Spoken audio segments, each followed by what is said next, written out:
ॐ विश्वं दर्पणदृश्यमाननगरी तुल्यन्निजान्तर्गतं पश्यन्नात्मनि मायया बहिरिवोद्भूतं यथा निद्रया यः साक्षात् कुरुते प्रबोधसमये स्वात्मानमेवाद्वयं तस्मै श्रीगुरुमूर्तये नमः इदं श्रीदक्षिणामूर्तये बीजस्यान्तरिवाङ्कुरो जगदिदं प्राङ्निर्विकल्पं पुनः मायाकल्पितदेशकालकलना वैचित्रचित्रीकृतं मायावीव विजृम्भयत्यपि महायोगीव यस्वेच्छया तस्मै श्रीगुरुमूर्तये नमः इदं श्रीदक्षिणामूर्तये तस्मै श्रीगुरुमूर्तये नमः इदं श्रीदक्षिणामूर्तये। ॐ सहना भवतु सहनौ भुनक्तु सह वीर्यङ्करवावहै तेजस्विनावधीतमस्तु मा विद्विषावहै। ॐ शान्तिः शान्तिः शान्तिः। सदाशिवसमारम्भां शङ्कराचार्यमध्यमाम् अस्मदाचार्यपर्यन्तां वन्दे गुरुपरम्पराम्।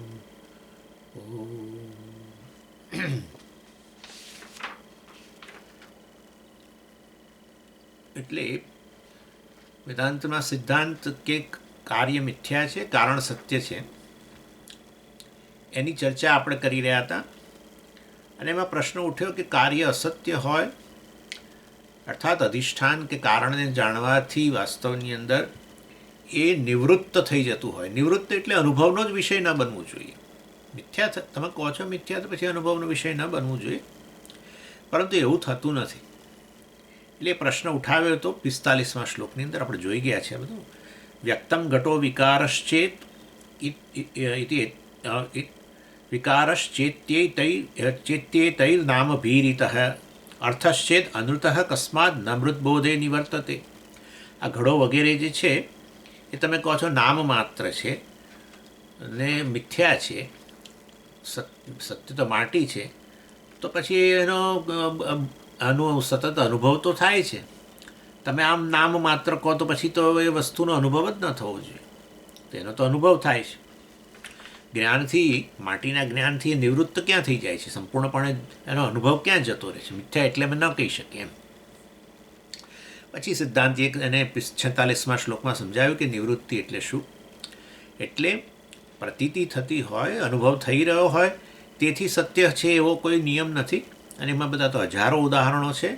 આપણે તો કહીએ છીએ કે સત્યના જ્ઞાનથી ભલે એની પ્રતીતિ થઈ રહી હોય ઘડા વગેરેની, માટી સત્ય છે એવા જ્ઞાનથી ભલે હજુ ઘડાની પ્રતીતિ થઈ રહી હોય, પરંતુ ઘડાની સત્યતા રહેતી નથી, કારણ કે માટી સત્ય છે. ઘડો જે છે ઘડાનું સ્વતંત્ર અસ્તિત્વ જ નથી. માટે માટીથી અન્ય સ્વતંત્ર અસ્તિત્વ જ ન હોય તો એ માટીની પ્રતીતિ છે ઘડાના રૂપમાં, એનાથી વધારે વિશેષ કશું નથી. અને એ રીતે ઘડો મિથ્યા. મિથ્યા એટલે વાસ્તવમાં અબાધ્ય, બાધ્ય. માટી છે અબાધ્ય કહેવાય, અને ઘડો જે છે એ બાધ્ય કહેવાય. બસ બાધ્ય. બાધ્ય એટલે આપણે બુદ્ધિની અંદર એ વસ્તુ થઈ ગયું કે ઘડા નામની વસ્તુ નથી, એને મિથ્યા કહીએ છીએ. આંખથી દેખાતો રે હજુ આ તેને કે આપણે એને લીધે આંખથી જેનો અનુભવ થઈ રહ્યો છે એને આપણે સત્ય કહેવું જોઈએ એવું જરૂરી નથી. અને એવી વસ્તુ તો જગતમાં કરોડો છે. મેં તમને બધી ઘણી વાત કરી એની. અને આમાં અહીંયા ઉદાહરણ જુદું આપ્યું 47મા શ્લોકમાં કે જે વસ્તુ આ રીતે મિથ્યા હોય એની પ્રતીતિ ચાલુ રહે છે એવું દૃષ્ટાંત આપ્યું. અને એ હતું તળાવના કિનારે ઊભો રહેલો માણસ જે છે એ જાણે તળાવની અંદર એનું જે પ્રતિબિંબ પડી રહેલું છે, પોતે એમાં જણાઈ રહેલો છે, પરંતુ મિથ્યા છે ને એ તો ચાલુ રહે છે એવું તો દેખાવાનું. એ કંઈ સત્ય થોડું છે. એને ઊંધો અંદર પાણીની અંદર દેખાતો હોય એ શું સત્ય વ્યક્તિ છે? નથી. એ તો કેવળ પ્રતીતિ છે. તો પ્રતીતિ તો ચાલુ રહેશે જ. જે કિનારે ઊભેલો છે એને ખબર છે કે હું સત્ય છું ને આ અંદર મારું જે પ્રતિબિંબ છે મિથ્યા છે. એવું મિથ્યા છે જાણે છે તો પછી એનું એ પ્રતિબિંબ દેખાવાનું બંધ થઈ જાય છે? નથી થતું. એટલે વાસ્તવની અંદર આ પ્રકારે અહીંયા પણ આ જ પ્રકારે છે. આ બધું સત્ય વસ્તુ શું છે, હું સત્ય છું એવું જાણવાથી આ જે જીવરૂપે હું જણાઈ રહેલો છું એ વસ્તુ પ્રતીતિ છે ને એ જીવપણું જાણે કે ચાલુ રહે છે, પરંતુ મિથ્યા. એટલે એ વસ્તુ અહીંયા કહેવામાં આવી. એટલે આ અહંકાર રૂપે આપણે જે જણાય છે તે વાસ્તવમાં બીજું કશું નથી. ચૈતન્ય જ આ ચેતન મનના રૂપમાં છે.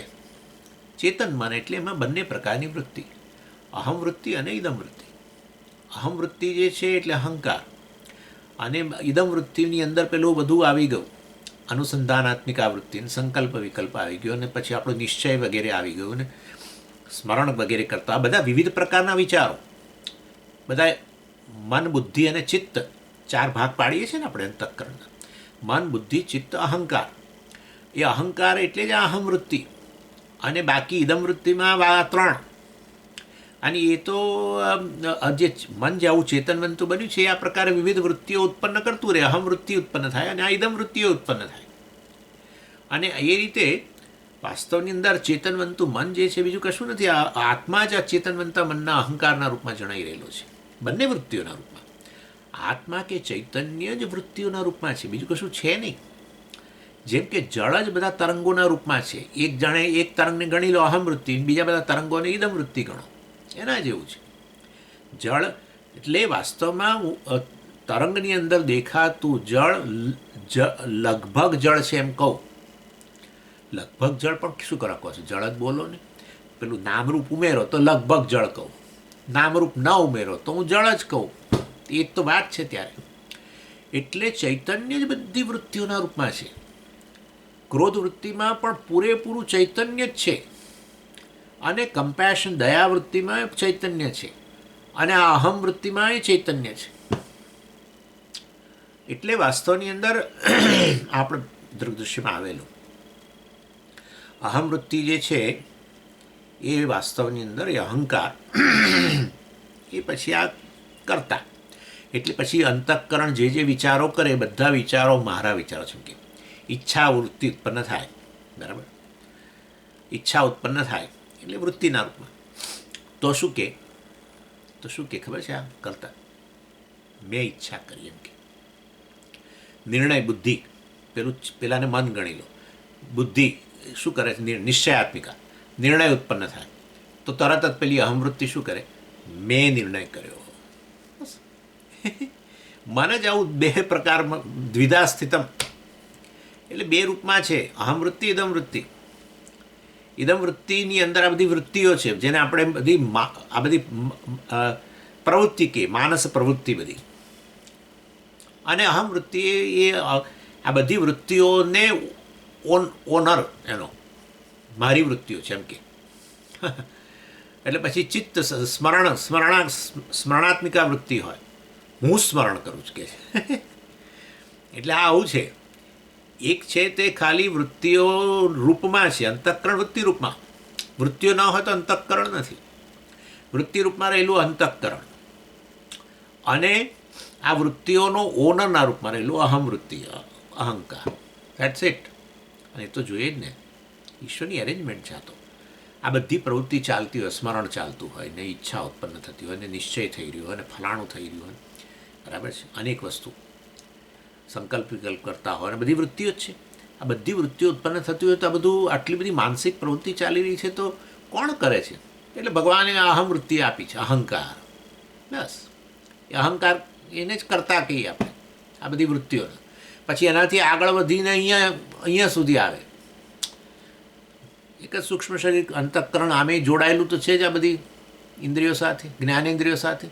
એટલે જ્ઞાનેન્દ્રિયો દ્વારા પણ જે પછી પ્રવૃત્તિ થાય એમાંય પાછું પેલો અહંકાર, મેં જોયું, મેં સાંભળ્યું.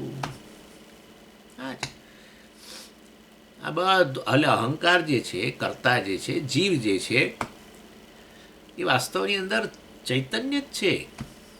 એટલે તો પેલા કહ્યું અયપતત્ય અહમ નિજ વિચારણમ.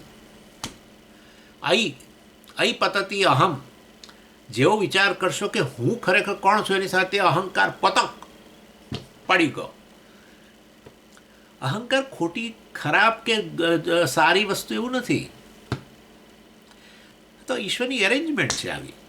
બધી પ્રવૃત્તિ ચાલતી હોય તો તમે કહો તો ખરા જ ને કે ભાઈ આટલી બધી પ્રવૃત્તિ ચાલે છે, કરે છે કોણ? પ્રવૃત્તિનો કરતા તો હોવો જોઈએ ને.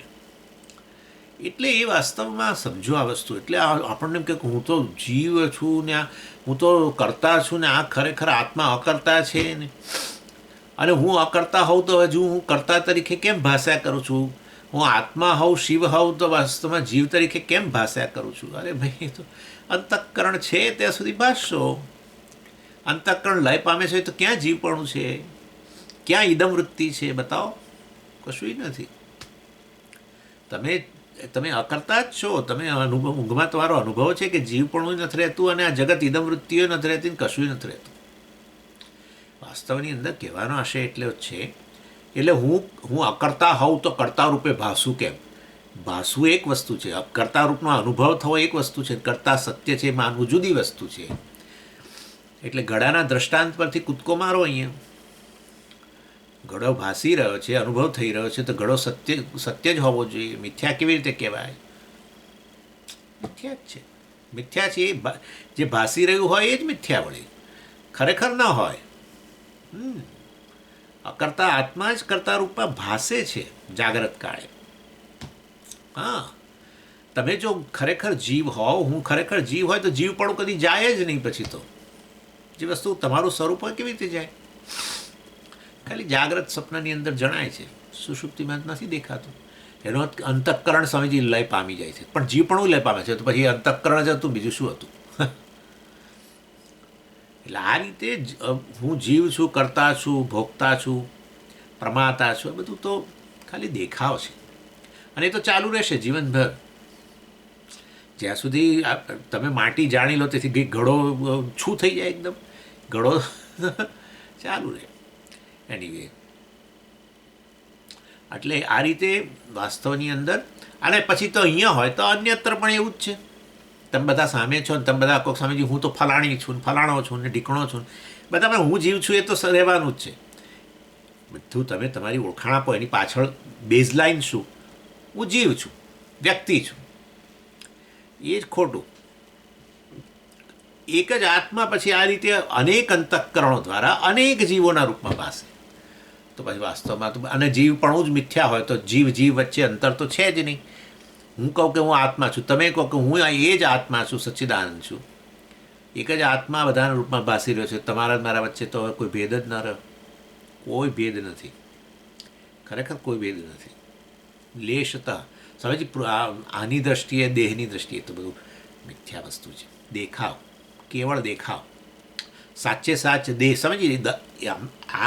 હું એવું માનું છું કે બધી અનેક બોટલો, એક જ જુદી જુદી પ્રકારની બોટલો ને એમાં આપણે એક જ પ્રકારનું પ્રવાહી બધા ભરીએ અને એને કારણે પછી બધું પ્રવાહી જુદા જુદા દેખાય. લાલ બોટલની અંદર લાલ દેખાય ને પીળાની અંદર પીળું દેખાય. પાણી જ ભરો તો દાખલા તરીકે. એટલે એવી રીતે આપણે બધા જુદા, એટલે જુદા દેખાઈએ છીએ પણ જુદા નથી એવું ગણવાનું. આવું નહીં. આત્મા અંદર ભરાઈને અને ચેતન બનાવી દીધો. આ એક બોટલ, પછી પેલી બીજી બોટલ, અને અહીંયા જે ભરાયો એના જેવો દેખાય.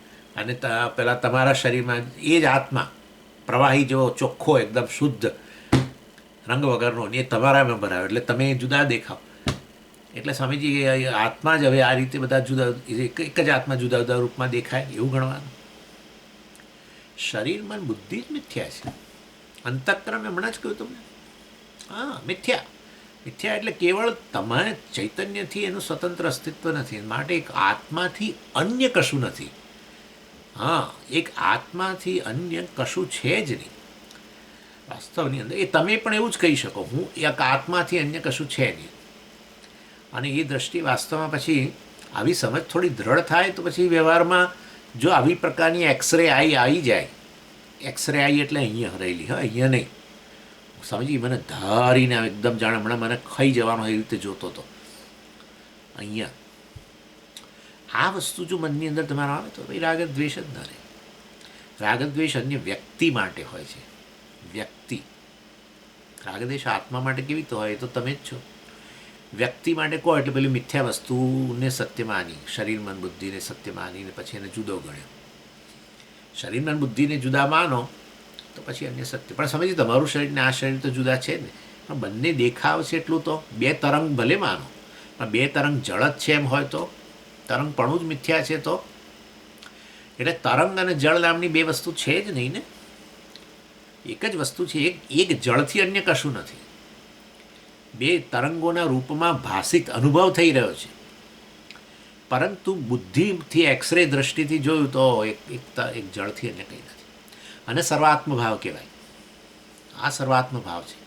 અને આ વસ્તુ વારે વારે લાવો તો પછી રાગદ્વેષરૂપી બંધન જે છે એ સમાપ્ત થઈ જાય. ક્રોધ, કોઈના પ્રત્યેની કામ, એટલે કામ એટલે કોઈની અતિશય એને પ્રત્યેની ઈચ્છા, બધું જતું રહે.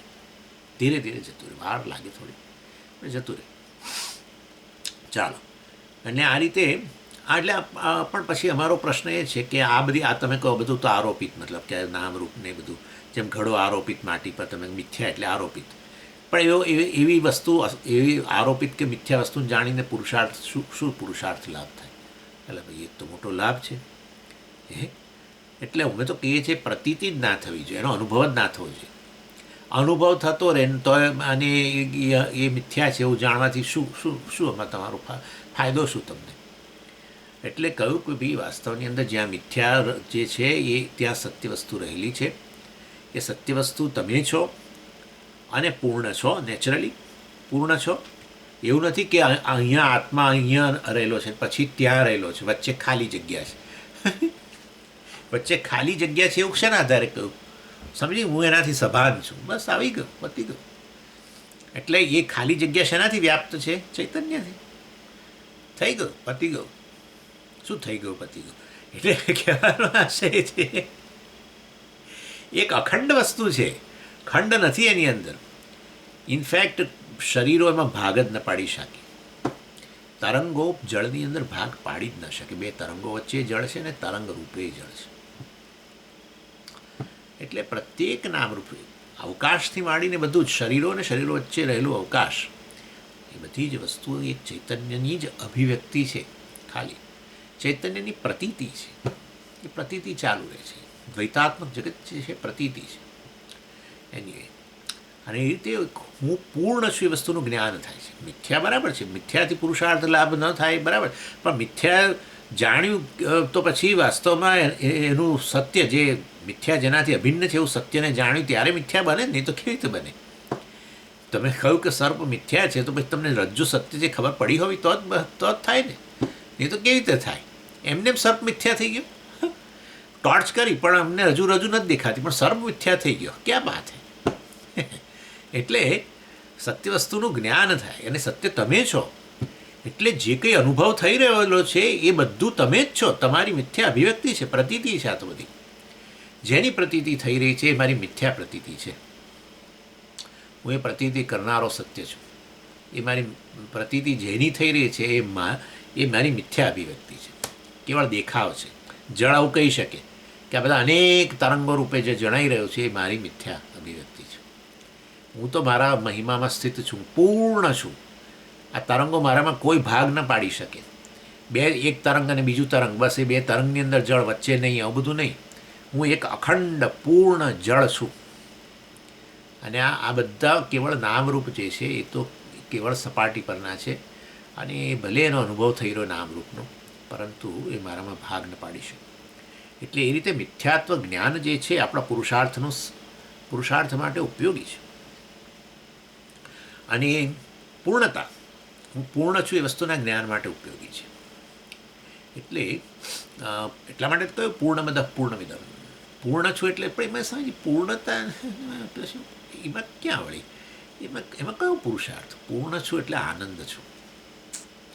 તમે આનંદની ક્ષણમાં તમને કેવું લાગે છે? આ સમજી કોઈ કશું જ કોઈ પ્રકારનું પેલી ઉણપ લાગતી નથી. જ્યારે આનંદનો અનુભવ થાય ત્યારે.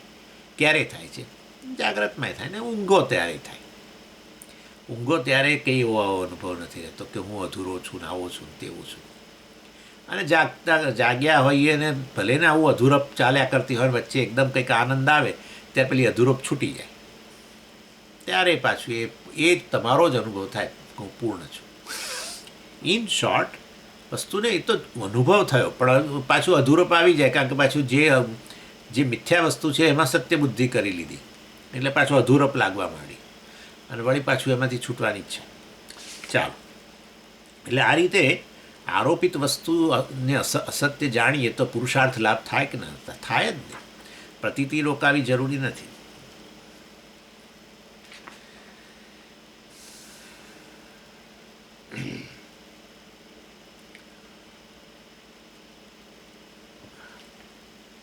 એટલે એ રીતે અને છાંદોગ્યની અંદર સરસ ઉદાહરણ એટલે જ આપ્યું ને, આ માટી ઘડાનું દૃષ્ટાંત જે આપ્યું એ એના માટે જ આપ્યું કે આ સમગ્ર જગત જે છે આ પ્રકારનું છે, ઘડા જેવું, અર્થાત વિવર્ત છે. માટી જ સત્ય છે. માટીની કેવળ આ બધા નામરૂપ રૂપમાં પ્રતીતિ છે.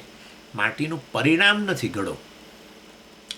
માટીનું પરિણામ, માટી એક રૂપમાં હતી હવે બીજા રૂપમાં આવી ગઈ છે, એટલે માટી પરિણામ પામી ગઈ ઘડાના રૂપમાં, કુંડાના રૂપમાં, કોળિયાના રૂપમાં, અનેક નામરૂપ રૂપે પરિણામ પામી ગઈ. એવું પરિણામ વગેરે નથી. સાધારણ વ્યક્તિને તો એ પરિણામ જ લાગે, કારણ કે માટી એક રૂપમાં જોઈ હોય અને હવે પેલા કોળિયાના રૂપમાં જુએ, કુંડાના રૂપમાં કે ઘડાના રૂપમાં વગેરેના રૂપમાં જુએ કે પેલા હાથી ઘોડાના રૂપમાં જુએ, એટલે એ તો એને તો એવું જ લાગે કે માટી સત્ય ખરી, એનો વાંધો નહીં, પણ આ બધા નામરૂપ બન્યા એ એટલા જ સત્ય છે. ઘડો એ સત્ય અને માટી એ સત્ય, અને કોળિયું એ સત્ય અને માટી સત્ય.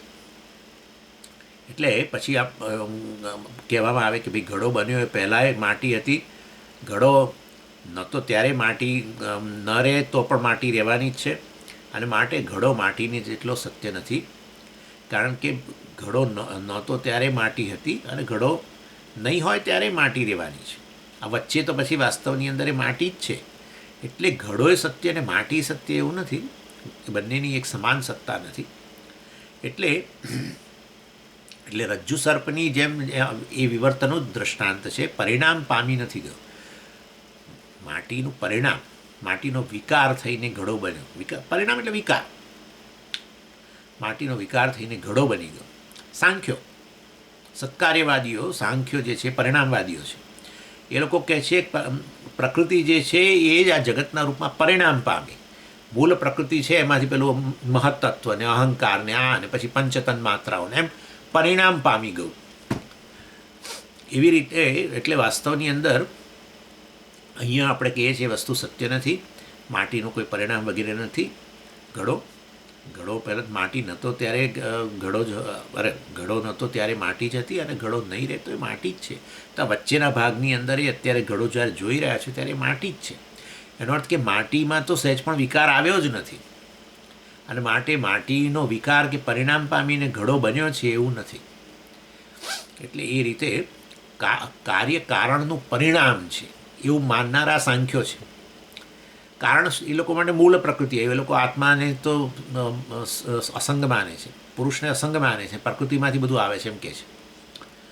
એટલે એ રીતે આ પછી આટલા માટે આપણે પાછું ફરી દૃષ્ટાંત યાદ કરાવે કે જેમ આ જે પેલાની અંદર જેમ જળની અંદર તળાવની અંદર દેખાતો વ્યક્તિ જે છે એની જે પ્રતીતિ થઈ રહેલી છે એ વાસ્તવમાં ભલેને ઉલટી દેખાય, પરંતુ ખરેખર સત્ય નથી. અને નહીં દેખાઈ રહ્યું હોય, પ્રતીતિ થતી હોય તો પણ એવું નથી કે તળાવને કિનારે ઊભેલો માણસ જે છે એ આ રીતે એનું પરિણામ થઈને હવે જુદો દેખાય છે, એવું નથી, કેવળ પ્રતીતિ થઈ રહી છે. એવી રીતે વાસ્તવની અંદર અંતઃકરણ થકી હું રાગદ્વેષવાળો જીવ કરતા ભોગતા વગેરે જણાવું છું, પણ અંતઃકરણ જ મિથ્યા છે તો પછી એટલે જીવ પણ મિથ્યા છે. મિથ્યા છે એટલે શું? તો સત્ય શું છે?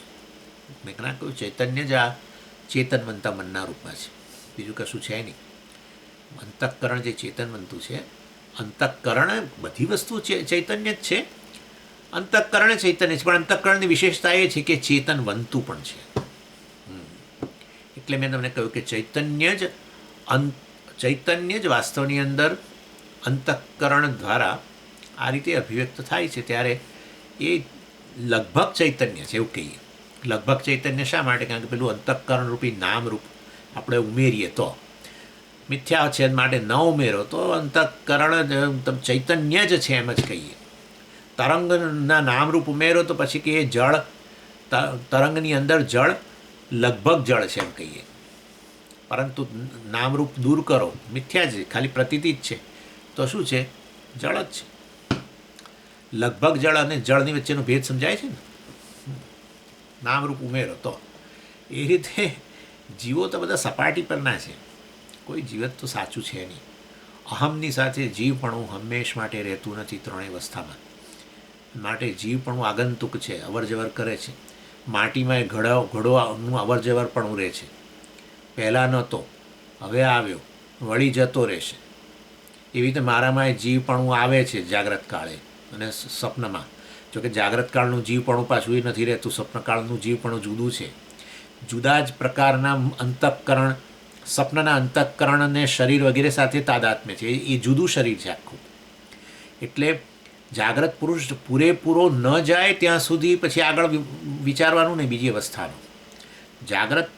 જાગ્રત જીવ જે છે, જેને વિશ્વ કહીએ છીએ, પૂરેપૂરો જતો રહે. એના કોઈ અંશ તમને પહેલાં જોવા ન મળે, તેજસમાં ન મળે.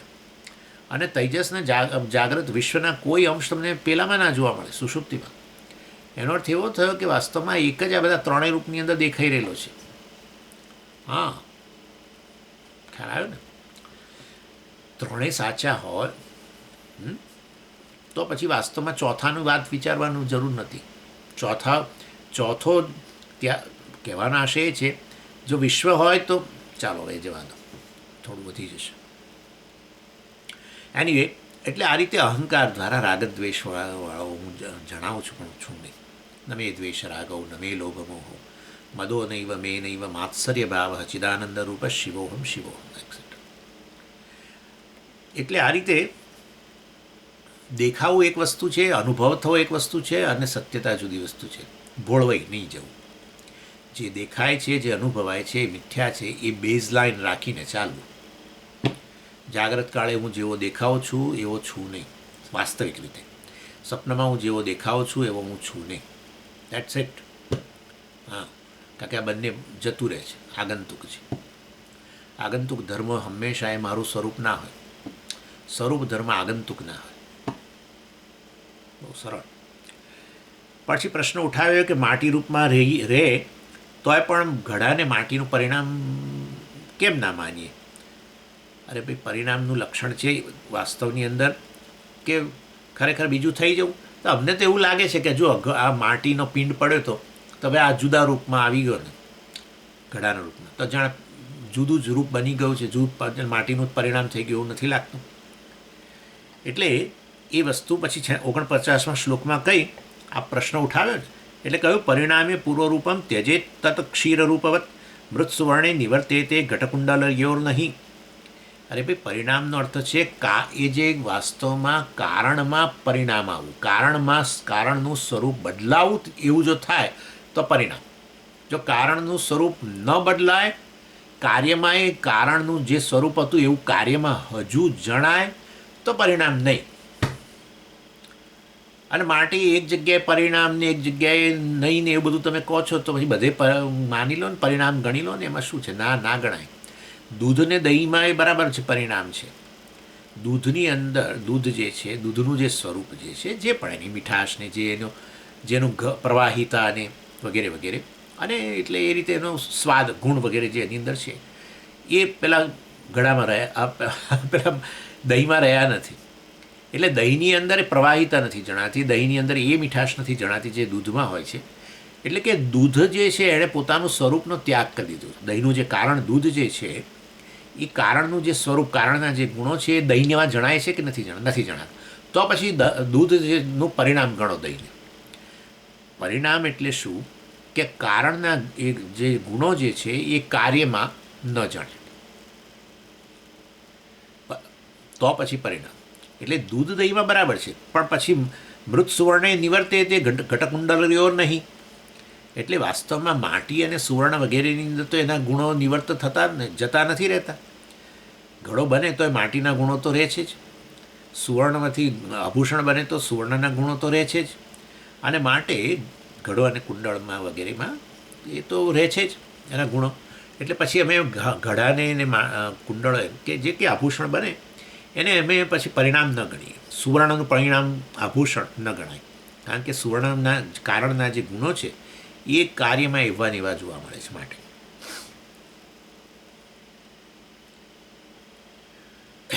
એવી ને એવી રીતે હું પણ આ જાગ્રત સ્વપ્નની અંદર આ રીતે પરિણામ પામ્યા વગર હું અકર્તા આત્મા કરતા બની ગયો, હું અભોગતા આત્મા ભોગતા બની ગયો, હું શિવ આત્મા જીવ બની ગયો ના.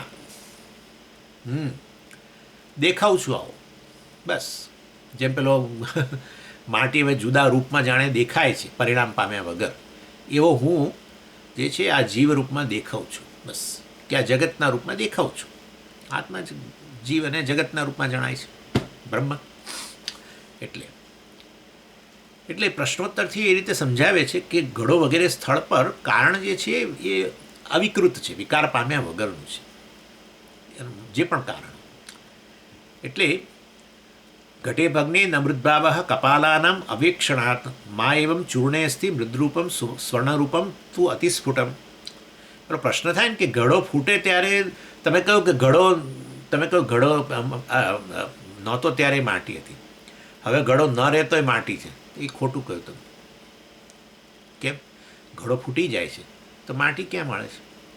ઘડો ફૂટી જાય તો પેલા ઠીકરા મળે છે. હા, એટલે તમે કહ્યું કે હજુ માટી એવી ને એવી જ રહે છે, માટે માટીનું પરિણામ નહીં ગણવું જોઈએ ઘડાને. પણ ઘડો ફૂટી જાય તો તમને માટી મળવી જોઈએ ને. બરાબર છે, ઘડો નહોતો ત્યારે માટી હતી, પછી તમે કહો ઘડો હવે નહીં રહે ત્યારે માટી જ છે, તો વચ્ચે માટી જ છે. અલા પણ ઘડો ફૂટી જાય ત્યાં તો પેલા ઠીકરા મળે છે, માટી ક્યાં મળે છે? અને માટી ખરેખર કયું શું ઘડાના રૂપમાં પરિણામ પામી ગયેલી છે. હા, આપણને થયું કે હવે આ વેદાંતથી ચોપડી બંધ કરીને જતો રહેશે, મોં છુપાવશે. એટલે કોણ કહે છે ખબર છે આ બધું? આ તાર્કિકો, નૈયાયિકો, એ લોકો શું કહે છે ખબર છે? આમાં એવું છે, કારણ એને ગણાય કે કાર્યની પૂર્વમાં જ જે હોય, કાર્યની બરાબર પૂર્વવર્તી ક્ષણે, કાર્યની પૂર્વવર્તી ક્ષણે જે હોય એ કારણ કહેવાય. તો કહે છે તમારી માટી પૂર્વ ક્ષણે ક્યાં હોય છે? એ માટીને પહેલાં એ ચાકડા પર મૂકી અને એ હવે આમ આમ કરી રહ્યો છે, આમ કંઈક થયું ને આમ, એટલે એને એ લોકો કપાલ કહે છે. કપાલ પેલા માટીના બે જાણે કે પેલા બે ભાગ ગણો, જાણે ઘડાના બે ભાગ, પહેલાં એવા ભાગ બને ને અને પછી ઘડો બને. એટલે કપાલ જે છે એ માટીનું કારણ કપાલ છે, કારણ કે એની પૂર્વની ક્ષણમાં હોય છે. ઘડાનું કારણ કપાલ છે, ઘડાનું કારણ માટી નહીં, ઘડાનું કારણ કપાલ છે. કારણ કે કાર્ય પૂર્વવર્તી ક્ષણે યદ વર્તતે, કાર્યની બરાબર પૂર્વમાં હોય એ કારણ ગણાય. એટલે વાસ્તવમાં હવે આ ચાકડો ને પાણી ને બધું તો પહેલાં આવી ગયું. ચાકડો, પાણી, ગધેડો બધું કારણ ગણાય એમ તો. હા, અને પેલાનો દંડો ને અને એનું ફેરવવાનું બધું અમે ક્યાં ના પાડીતા નથી, પણ કાર્યની બરાબર પહેલાં શું હતું? પેલા કપાલો જ હતા બસ. એ કપાલ એના ક્ષમાથી આવી તો કપાલમાંથી ઘડો બન્યો ને એમ. એટલે અને ફૂટી જાય તો એ કપાલ ઠીકરાના રૂપમાં રહી જાય. એટલે વાસ્તવની અરે ભાઈ કપાલ પણ વાસ્તવમાં એને તમે આગળ કરો તો ચૂર્ણ કરો તો એ માટી જ છે ને. એ તો આ રીતે ફૂટ્યો. પણ દાખલા તરીકે ઘડો તમે આમ મૂકો, બરાબર, અહીંયા ઘડો છે, એના પર મોટો લોખંડનું વજનદાર વસ્તુથી એને આમ દબાવી દો બિલકુલ, બે લોખંડના એની વચ્ચે, તો શું થાય? તમને ઠીકરા મળશે કે શું મળશે? માટી જ મળવાની છે. એટલે વાસ્તવની અંદર માટી જ છે.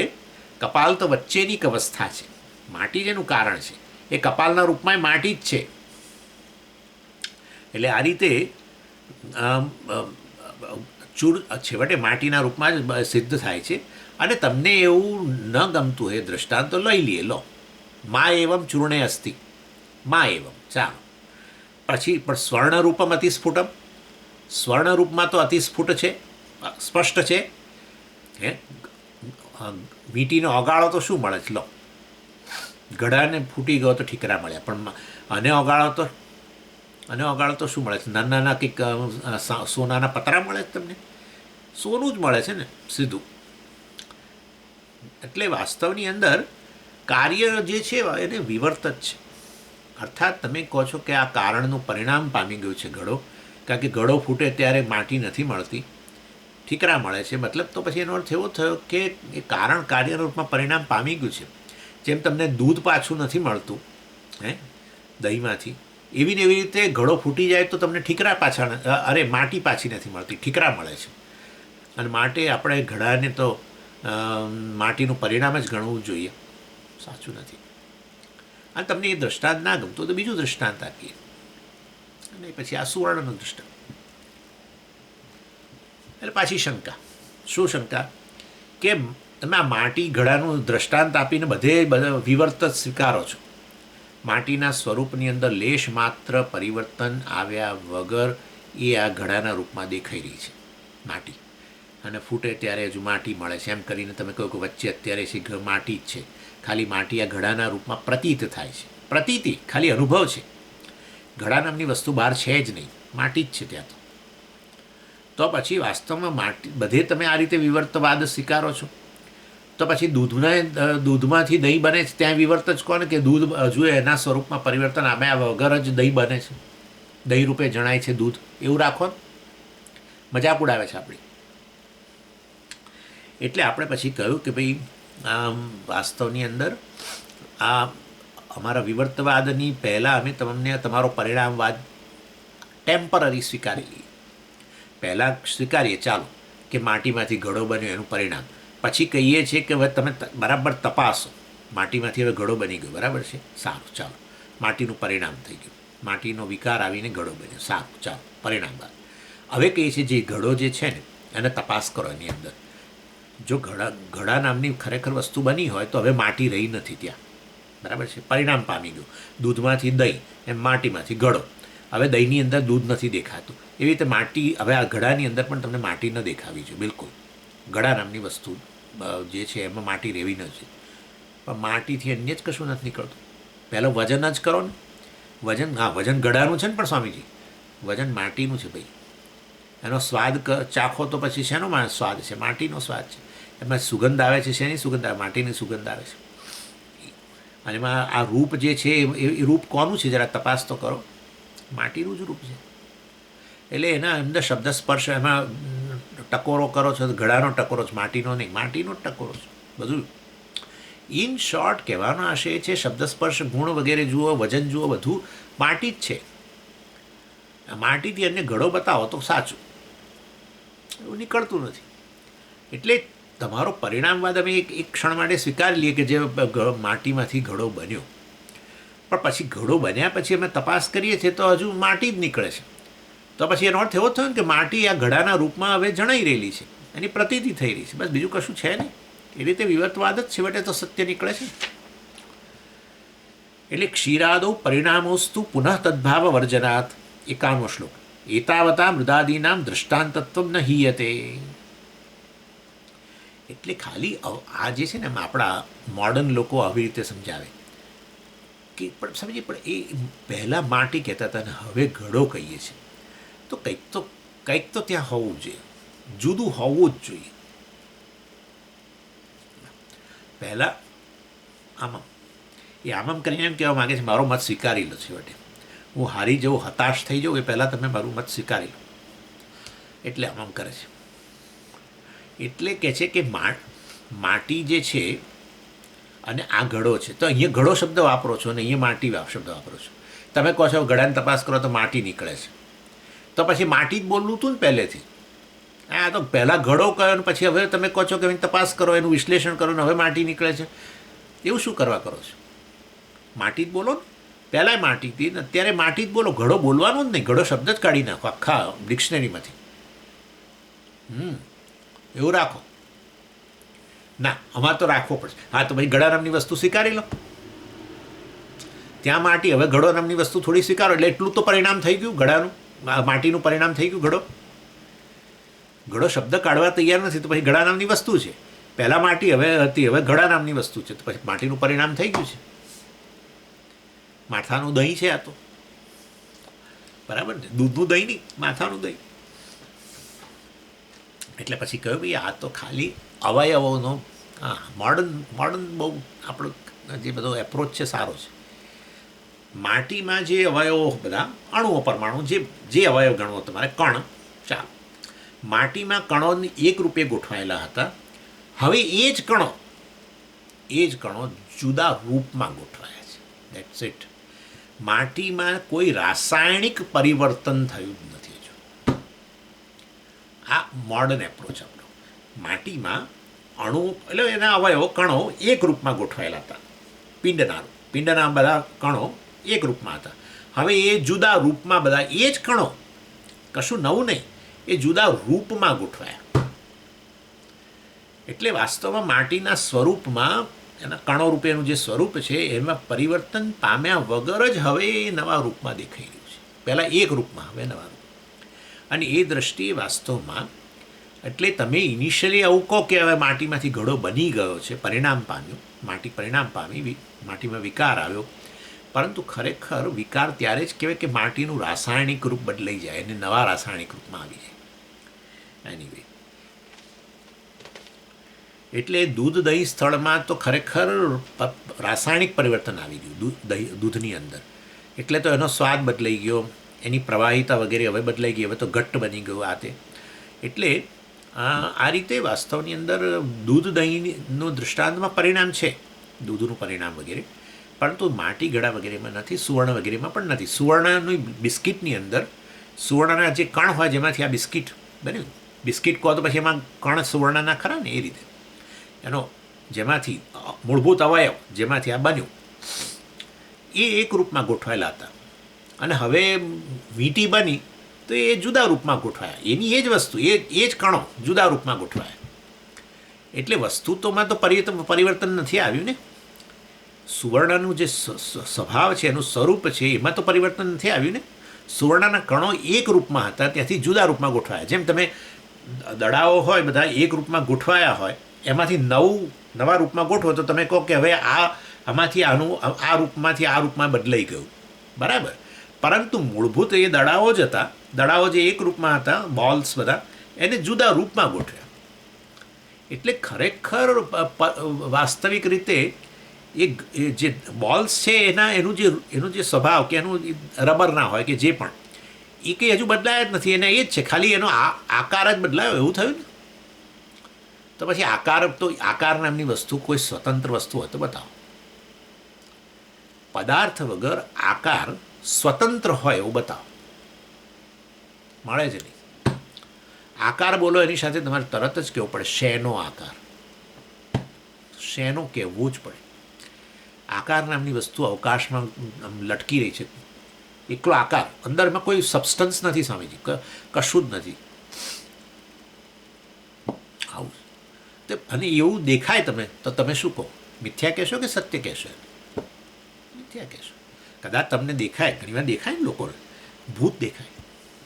હા, લીમડો આવે ને ત્યાં ભૂત દેખાય. અને એસ્પેશિયલી સાંજે 6:30-7 વાગે નીકળતા હોવ ત્યારે તો એમ થાય એટલો ડર, એક ખાલી પાંદડા થોડા હાલે થાય પેલું ભૂત બેઠું ત્યાં ઉપર. એટલે એવું દેખાય, ચાલો દેખાયું, અનુભવાયું. કેવું? સાચું કે ખોટું? મિથ્યા. That's vote. એટલે એનીવે, પરંતુ આપણે તો અહીંયા ઘણા માટીના દૃષ્ટાંત લઈએ છીએ કે જેમાં વસ્તુ ખરેખર વ્યવહારિક રીતે છે. પેલું તો બધી કપોળ કલ્પનાઓ છે, એટલે જવા દો, એની આપણે ચિંતા નથી કરતા. પણ અહીંયા દેખાય છે એમાં એ મિથ્યા જ છે, દેખાવ જ છે. માટીનો કેવળ અને કેવળ દેખાવ છે આ વિવર્તવાદ. માટીનો જ દેખાવ, માટીનું પરિણામ નહીં. માટીમાંથી નવો ઉત્પન્ન થયેલો નહીં, નૈયાયિકોનો સિદ્ધાંત નહીં. માટીનું પરિણામ ઘડો, સાંખ્યો નહીં. માટીનો દેખાવ, વિવર્તવાદ. પ્રતીતિ, માટીની ઘડાના રૂપમાં પ્રતીતિ, ઘડાના રૂપમાં અનુભવ.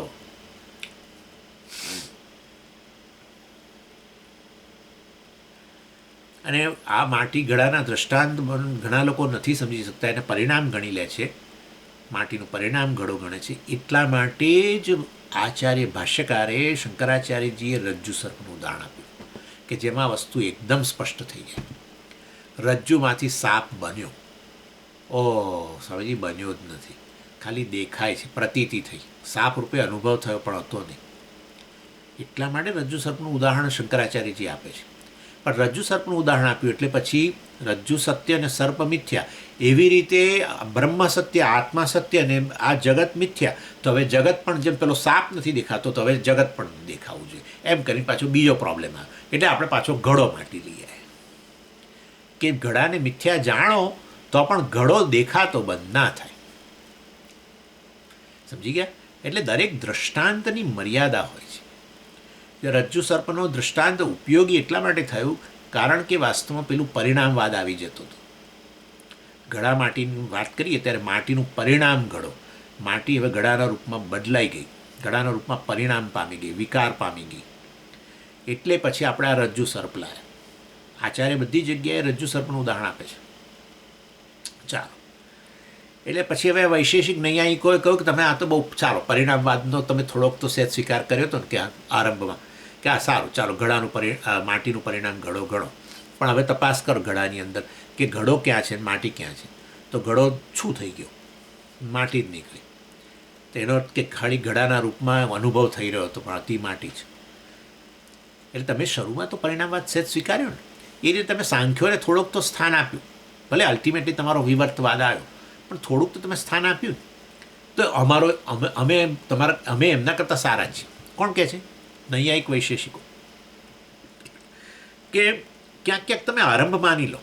અને જો અમે તમને સમજાવીએ, આરંભવાદ જે છે ને અમારો, એની અંદર આ તમારો વિવર્તવાદ એ બહુ આરંભવાદ અમારો જે છે તમારા વિવર્તવાદની બહુ નજીક છે. બરાબર? પરિણામમાં તો એ વિવર્તવાદથી ઘણો દૂર છે, કારણ કે પરિણામ પામી ગયું છે, પછી વિવર્ત બોલાય જ નહીં ને. એટલે અમારો સારો વાદ છે, થોડો એનો સ્વીકાર કરતા થાવ. કઈ રીતે? જુઓ, જેવી રીતે રજ્જુ યથાવત રહી અને સાપ રૂપે દેખાય છે, ખરેખર એટલે સાપ રૂપે તો ખાલી અનુભવ કે પ્રતીતિ જ છે, ખરેખર ત્યાં છે જ નહીં. બરાબર છે? એ તમારો વાદ છે. હા, તો એ જ વસ્તુ અમે તમને આરંભવાદમાં એ જ કહેવા માગીએ છીએ કે આ જે જગત જે છે, આરંભવાદ અનુસાર શું? કારણ યથાવત રહી અને કાર્ય નામની નવી વસ્તુ ઉત્પન્ન થાય. કારણ યથાવત રહે તો એ કાર્ય નામની નવી જ વસ્તુ આવે, એટલે આરંભ કયો, આરંભવાદ. અને તમે વિવર્તવાદમાં શું કહો છો? કારણ યથાવત રહી અને એ આ કાર્યના રૂપમાં પ્રતીત થાય.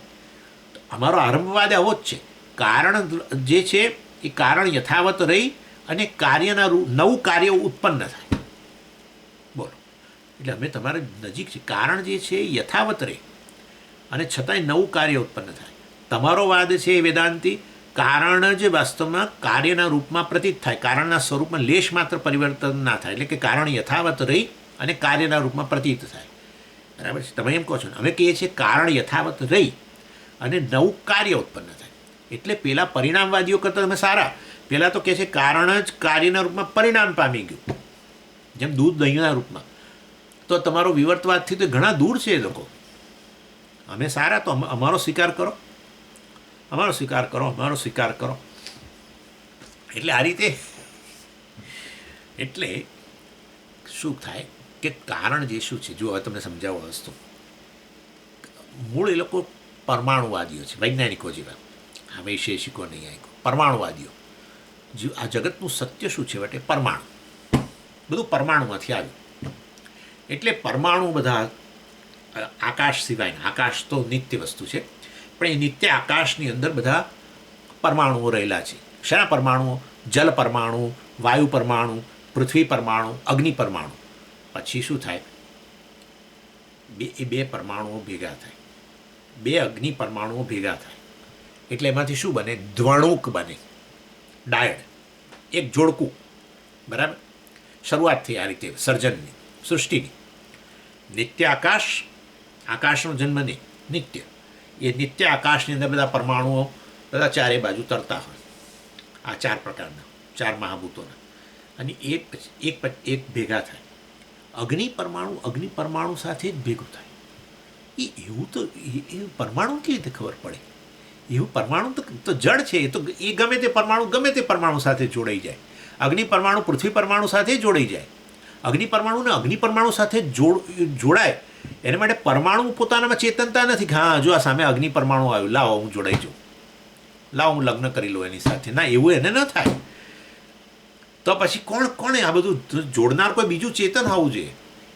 ઈશ્વર નિમિત્ત કારણ છે એ આ પરમાણુઓને જોડે, ઉપાદાન કારણ જુદું, એ આવા ઈશ્વરને માને છે. તટસ્થ ઈશ્વર, તટસ્થ એટલે કેવળ નિમિત્ત કારણ, જે ચેતન છે, જે સર્જનની શરૂઆત કરે આ રીતે પરમાણુઓને જોડવા દ્વારા. અને એ રીતે વાસ્તવમાં પરમાણુઓ જોડાય, બે પરમાણુ જોડાય, એમાંથી ધ્વણુક બને, પછી આવા 3 ધ્વણુક, 3 જોડકા ભેગા થઈને ત્રણુક બને, અને ત્રણુકમાંથી આગળ પછી વધારે એ ત્રણુકમાંથી આગળ ભેગા થઈને થોડું મોટું બને. અને ત્યારે પરમાણુના નહોતા દેખાતા, ધ્વણુકે આપણને નહોતા દેખાતા, ત્રણુક આપણને વાસ્તવની અંદર દેખાવાના શરૂ થાય સહેજ સહેજ. અને પછી જેમ વધારે જોડાય એમ પછી સ્થૂળ અગ્નિ, સ્થૂળ વાયુ, સ્થૂળ પૃથ્વી બધું બનવાનું શરૂ થાય. પણ આવું ત્રણુક ને આ બધું તો જો એ નરી આંખે તો નથી દેખાતું. તે કહે છે જુઓ, તમારા ઘરની અંદર જે છે, સવારે જ્યારે તડકો આવે ત્યારે એક સહેજ બારી ખુલ્લી રાખજો, સહેજ, અથવા તમારા એ બારીની અંદર સમજો ને એક હોલ જેવું છે, અને એમાંથી પેલો સૂર્યનો તડકો અંદર આવે છે. હવે એ તડકો અંદર આવે છે, એ જે પેલું કિરણ અંદર આવ્યું છે એની અંદર જોજો તમે કશું કામ તરતું દેખાય છે બધું? હા દેખાય છે. બસ એ બધું આ ત્રણુક, એ ત્રણુક જ આગળ જતાં પછી બધા સ્થૂળ મહાભૂતો બને.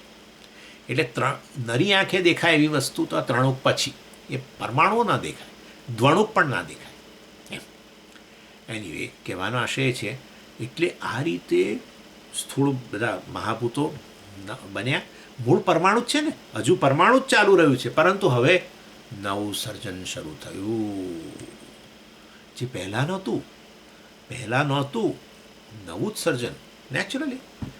મહાભૂતો જ બન્યા, હજુ તો બન્યા, અને એમાંથી પછી બધું ભૌતિક જગત બનશે. એટલે અમે તમને કહીએ છીએ, અમારો આરંભવાદ આવો છે કે મૂળ કારણ જે છે એ યથાવત રહી અને નવું સર્જન ઉત્પન્ન થાય. તમે શું કહો છો?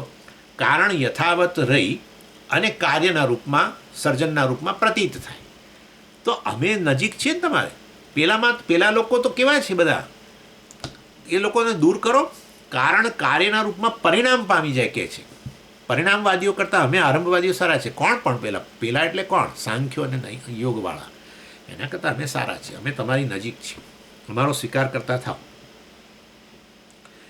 એટલે કહેવાનો આશય નવું ઉત્પન્ન થાય. એટલે કારણના ગુણો જે છે એ વાસ્તવમાં હજુ કાર્યમાં નથી જણાતા. નવું જગત આવ્યું ને, તદ્દન નવું જગત આવ્યું તો પછી નવા ગુણો એના. એટલે કારણ જે છે એના એક પ્રકારના ગુણો. અને હવે આટલું સ્થૂળ જગત, પરમાણુનું વજન છે નથી સ્વામીજી, ને આ ભૌતિક જગતમાં એક વસ્તુનું વજન છે એને કેટલું વજન? તો પછી એ ગુણ નામ, એ વજનરૂપી જે ગુણ છે એ આ કાર્યમાં છે. પરમાણુ જેમાંથી આ બન્યું છે એનું તો વજન નથી, કશું નથી. એટલે વાસ્તવની અંદર નવા ગુણો, આના જે ગુણો જે છે, આમ કરીને ના બતાવાય. એટલે વાસ્તવની અંદર આના જે ગુણો છે એ કંઈ પરમાણુ થોડા છે નથી. આનું તો કેટલા ગુણો છે એની અંદર. એટલે તો આખો દિવસ પકડીને બેસી રહું છું. પરમાણુ પકડીને કોઈ બેસી રહેવાનું છે? અને માટે વાસ્તવની અંદર નવા ગુણો, નવું કાર્ય ઉત્પન્ન થાય છે એના પોતાના ગુણો સહિત. કારણ યથાવત, મૂળ કારણ શું? પેલું પરમાણુ, એ બરાબર છે, હજુય છે, પરંતુ નવું કાર્ય નવા ગુણો સાથે ઉત્પન્ન થાય છે. એ આરંભવાદ. એટલે કહે છે ભાઈ આવી વસ્તુ વાસ્તવમાં છે નહીં. ખરેખર હજુ કારણના ગુણો છે, કાર્યમાં પ્રતીત થાય છે. એ અમારો સિદ્ધાંત છે. કારણના ગુણ જ કાર્યમાં પ્રતીત થાય છે, કારણ કે કાર્ય પોતે જ વાસ્તવની અંદર મિથ્યા છે, અને માટે એમાં જણાતા ગુણો એટલા જ મિથ્યા છે. કારણ જ હજુ છે. એ અમારો સિદ્ધાંત છે. નહીં કે કારણમાંથી નવા ગુણો ધરાવતું કાર્ય ઉત્પન્ન થાય. માટે સોરી આરંભવાદી, અમે તમને સ્વીકારી નહીં શકીએ. કારણ કે કારણના ગુણો કાર્યમાં જણાય છે એવું નથી કહેતા. કારણના ગુણો કાર્યમાં એટલે પ્રતીત થાય છે. ખાલી કેમ કાર્યમાં પ્રતીત થાય છે? અરે પણ કાર્ય જ મિથ્યા છે હજુ માટી જ. તો પછી માટીના જ ગુણોમાં હજુ દેખાય ને, બીજું શું છે ત્યારે? એટલે માટીનો જે છે ગંધ ગુણ વગેરે જે છે તે હજુ એમાં જ જણાય છે ઘડાની અંદર. તો પછી એનો અર્થ કે ઘડા નામની વસ્તુ છે જ નહીં, ખાલી અનુભવના સ્તરે છે. એટલે વાસ્તવમાં ખરેખર એ પ્રકારે અમે એ વસ્તુ સ્વીકારી ન શકીએ. અને એમાં રજ્જુનું પાછું ઉદાહરણ લઈ શકાય કે રજ્જુમાં રહેલું હોવાપણું હજુ સર્પમાં પ્રતીત થાય છે, એટલે સર્પ છે તમે કહો છો. એટલે એ છે વસ્તુમાં જે સર્પમાં રહેલું છેપણું છે એ સર્પનું નથી. સર્પમાં રહેલું છેપણું કોનું છે? રજ્જુનું છે. એટલે રજ્જુના ગુણ હોવાપણું જેમ સર્પમાં પ્રતીત થાય છે, તો પછી એનો અર્થ એવો થયો કે રજ્જુ જ વાસ્તવમાં સાપ રૂપે દેખાઈ રહી છે, ખરેખર સાપ નામની વસ્તુ નથી. જો ખરેખર સાપ હોય તો સાપનું હોવાપણું સાપનું જ બને, સત્ય સાપ થઈ ગયો. પરંતુ વાસ્તવમાં એવું નથી. એટલે પછી આ દ્રષ્ટાંત પાછું કામ લાગે. રજ્જુમાંથી સર્પ બન્યો ત્યારે સર્પના નવા ગુણો નથી આવતા. હા, રજ્જુના એક ગુણો અને સર્પના જુદા ગુણો ઉત્પન્ન થયા. અરે ભાઈ, એ તો બધા ગુણો ખાલી પ્રતીત થાય છે. સર્પનું ઝેરીપણું છે વાસ્તવની અંદર પ્રતીત થાય છે, કંઈક છે નહીં, નવું ઉત્પન્ન નથી થયું. રજ્જુ બિન ઝેરી, સર્પ ઝેરી. તો સમજી આ ઝેરીપણું તો સર્પનું જ ને, પણ ક્યાં છે? સાચું હોય તો બતાવો એમ. અને ઝેરીપણું હોય તો પછી તો સાચો સાપ જ હોય ને. એટલે વાસ્તવમાં કારણના ગુણો કાર્યમાં પ્રતીત થાય, કારણ કે કાર્ય નામની વસ્તુ ખરેખર છે જ નહીં. અને ત્યાં કારણ જ રહેલું છે, માટી જ રહેલી છે, કે રજ્જુ જ રહેલી છે. અને માટે કેવળ આ તો અધ્યારોપ છે, પ્રતીતિ. ઝેરીપણું, એની જાતિ, કોબરા વગેરે, એનું હોવાપણું, આ બધું રજ્જુ પાસેથી જ આવેલું છે. એટલે રજ્જુ જ, કારણ કે રજ્જુ જ છે અત્યારે, એટલે કેવળ પ્રતીતિ છે. માટે અમે આરંભવાદ નહીં સ્વીકારી શકીએ. આ રીતે અહીંયા કહેવામાં આવ્યું. આરંભવાદિનઃ કાર્યે મૃદોદ્વૈગુણ્યમ આપતેત રૂપસ્પર્શાદય પ્રોક્તા કાર્યકારણયો પૃથક 52મા શ્લોકમાં એટલે કહ્યું. આરંભવાદીના મતમાં તો ઘટ વગેરે નામની નવી વસ્તુ, કાર્યવસ્તુ ઉત્પન્ન થાય છે. અને માટે કારણના ગુણો તો છે જ, પણ એ સિવાય બીજા વધારાના ગુણો આવે છે. કારણ કે નવું કાર્ય ઉત્પન્ન થયું તો નવા ગુણો હોય, એમ કરીને એ ડબલ ગુણોવાળું થઈ ગયું. કારણ તો હજુ છે, પરમાણુ તો છે જ, એના ગુણો છે, એવું સિવાયનું પોતાનું નવું. એટલે આ રીતે આવું અહીંયા આપણે નથી કહેતા, કારણ કે જે કાર્યમાં પ્રતીત થાય છે એ કારણના જ ગુણો છે. કારણ કે ખરેખર કાર્ય નામની વસ્તુની છે નહીં, અનુભવાઈ રહ્યું છે ત્યારે એ માટી જ છે, સત્યની દૃષ્ટિએ માટી જ છે. એટલે આપણો વિવર્તવાદ અને આરંભવાદમાં બહુ મોટો ફેર છે. ઓમ પૂર્ણમદ પૂર્ણમિદં પૂર્ણાત પૂર્ણમુદચ્યતે પૂર્ણસ્ય પૂર્ણમાદાય પૂર્ણમેવાવશિષ્યતે. ઓમ શાંતિ શાંતિ શાંતિ. હરિ ઓમ શ્રી ગુરુભ્યો નમઃ. હરિ ઓમ.